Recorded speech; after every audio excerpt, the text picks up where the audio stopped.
Hey folks, this is Rising Star Democratic State Representative James Talarico from the Texas State House. Texas Republicans are trying to pass a bill that will make it mandatory to have the 10 Commandments in every classroom. Aside from the fact that goes completely against the separation of church and state, Texas classrooms have a little bit more to worry about than posting the 10 Commandments. You know, like bullets flying around. Watch Representative Talarico call Republicans out on their hypocrisy when he asks, would you be open to an amendment to the bill saying that if a member of the legislature violates these commandments, that we can no longer mandate public school teachers put it in classrooms? It is my intention to keep this bill clean as it came over from the Senate. And now watch the representative's outstanding take on the egregious bill as a whole. I say this to you as a fellow Christian. Representative, I know you're a devout Christian, and so am I. This bill, to me, is not only unconstitutional, it's not only un-American, I think it is also deeply unchristian.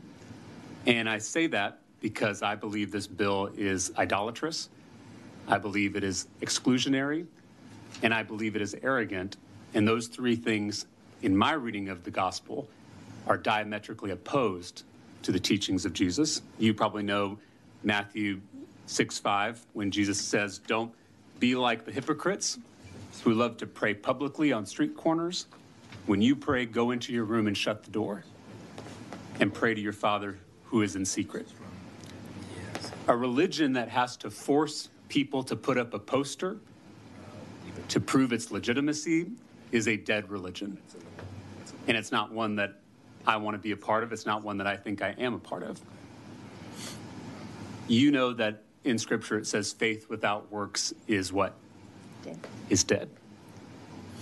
My concern is instead of bringing a bill that will feed the hungry, clothe the naked, heal the sick, we're instead mandating that people put up a poster.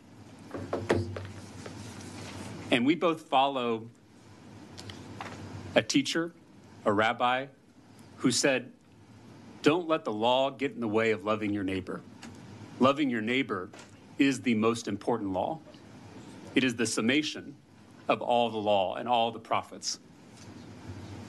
I would submit to you that our neighbor also includes the Hindu student who sits in a classroom, the Buddhist student who sits in a classroom, and an atheist student who sits in a classroom. And my question to you is, does this bill truly love those students?